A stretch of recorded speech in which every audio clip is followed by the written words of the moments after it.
Hey everybody! Hi everybody! Welcome to my bedroom in transition. Now things are still being installed and furniture is still being delivered. So in the meantime, in this coastal bedroom rental, I wanted to somehow transform these closet doors. Now the closet doors, to me, in my eyes, look like wonderful frames for some artwork images and some photography. This cottage is a few blocks away from the beach, so it does have a little bit of a beach theme to it. And I fell in love with this print, if I can show you a little bit of it. It is, I think, in the 50s or 60s, and it's people on the beach surfing and having the best time.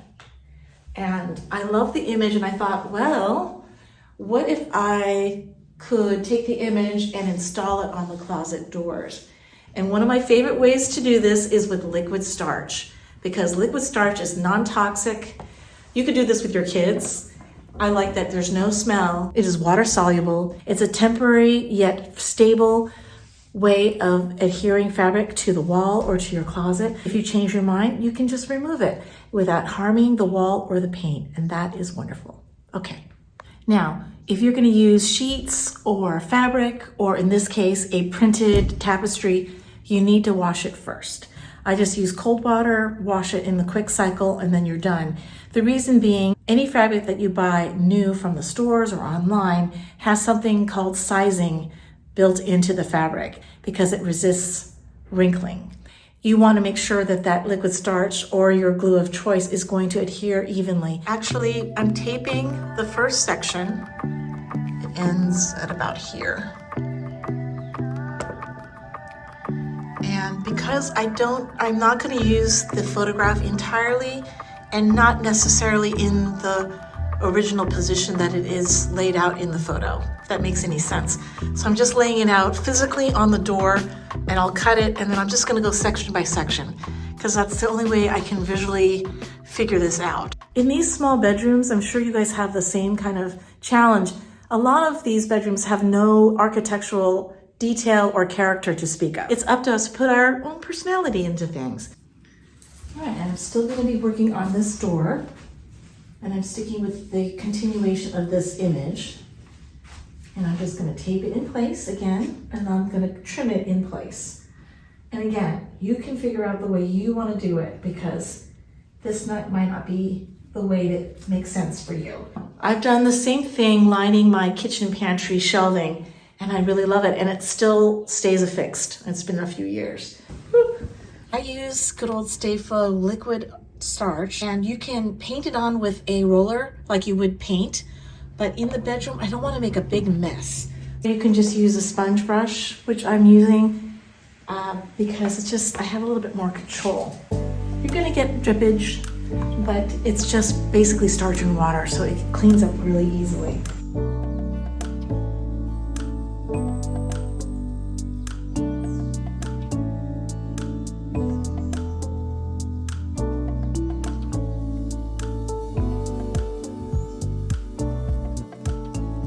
So now I have everything attached with the liquid starch. You can see that part of it is drying. So what I'm going to do is I'm going to let this dry, and then I'm going to paint on one more layer of liquid starch. And any parts, this will give me an opportunity to glue down any little parts that might not be adhering that well. Okay, so now the fabric is all dry, and actually the texture just feels like soft fabric. It doesn't feel starchy or stiff. So that's nice. I am going to use a simple clean putty knife, and I am going to use nothing fancy, but these breakaway blade. They're only about like $2 at the hardware store. I don't know why, but I find like these are just so helpful. Now, I was following this woman who professionally installs wallpaper, like really beautiful designer wallpaper. And she said she only does a few cuts before she uses a new blade. So that's why these are really great. So I'll probably use one blade per panel. Take my putty knife and I'm going to put it all the way, pressing very hard into the molding so that I get a good straight edge.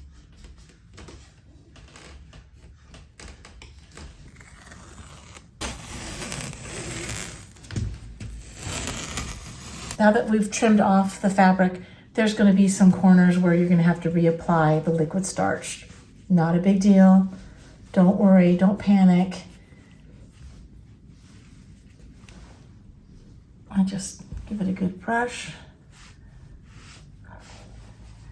Make sure that it's adhering very well. And this is a good chance if you have any, loose strings or threads, you can glue them down too with the liquid starch. Just run your finger over them to hide them.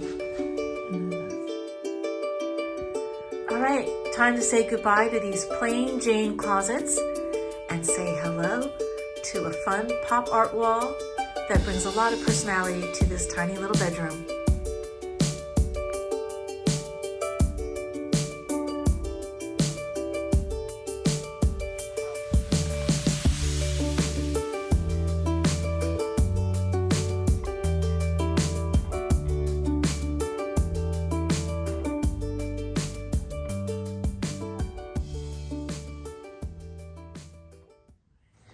As you can see, I have more boxes to unwrap, and that means there's going to be more of a transformation of this little beach cottage. So that's it for Nutshell Living today. I'll see you on the next episode. Bye-bye.